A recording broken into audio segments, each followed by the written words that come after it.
இன்று மதியம் திருவள்ளூர் மாவட்டத்திற்கு உட்பட்ட பகுதியில் எறா பதனிடும் தொழிற்சாலையில் ஏற்பட்ட அமோனியா கசிவால் பாதிக்கப்பட்டவர்களை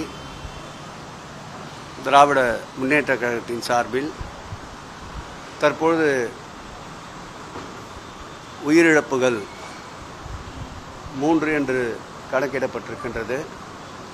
ராஜீவ்காந்தி மருத்துவமனையில் அனுமதிக்கப்பட்டிருக்கின்ற 11 பேர்களையும், அதைத் தொடர்ந்து ஸ்டான்லி மருத்துவமனையில் அனுமதிக்கப்பட்டிருக்கின்ற 7 பேர்களையும் உடல்நலம் குறித்து அந்தந்த மருத்துவக் கல்லூரியின் முதல்வரோடு அவர்களுக்கு அளிக்கப்படுகின்ற சிகிச்சை முறைகளை குறித்தும் தற்பொழுது கேட்டு அறிந்து கொண்டோம்.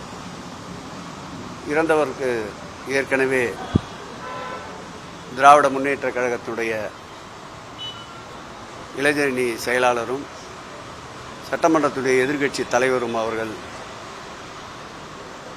வேண்டுகோள் வைத்ததை போன்று இதற்கு மேல் உயிர் பலி ஏற்படாமல் விரைந்து எவ்வளவு உயர்ந்த மருத்துவ சிகிச்சை அளிக்க முடியுமோ அந்த மருத்துவ சிகிச்சையை மேற்கொண்டு இதுபோன்ற சம்பவங்கள் இனி தொடராமல் இருக்க தகுந்த பாதுகாப்பு நடவடிக்கைகளும் மேற்கொள்ள வேண்டும் என்று அரசை கேட்டுக்கொள்வதோடு,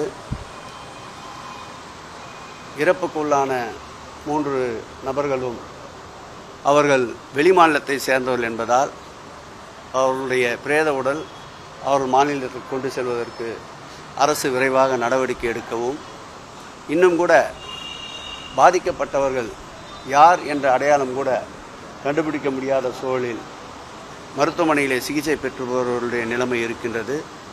ஆகவே விரைந்து காவல்துறையை கையிலே வைத்திருக்கின்ற முதலமைச்சர் அவர்கள் சம்பந்தப்பட்ட உறவினர்களுக்கு நடந்த விபத்தை பற்றி தெரியப்படுத்தி அவர்கள் குடும்பத்தார் உடனிருந்து அவர்களுக்கு தேவையான உதவிகள் நல்வதற்குண்டான ஏற்பாட்டை போர்க்கால அடிப்படையில் மேற்கொள்ள வேண்டும் என்று அரசை கேட்டுக்கொள்கிறோம்.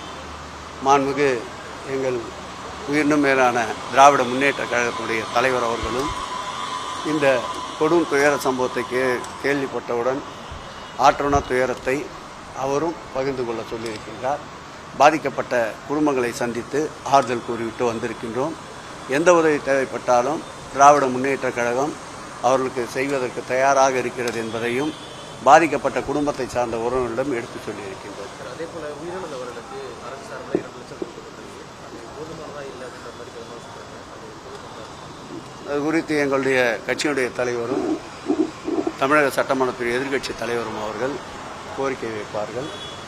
என்ன மேல் நடவடிக்கையோ என்ன முடிவெடுக்க வேண்டுமோ கட்சி முடிவெடுக்கும்.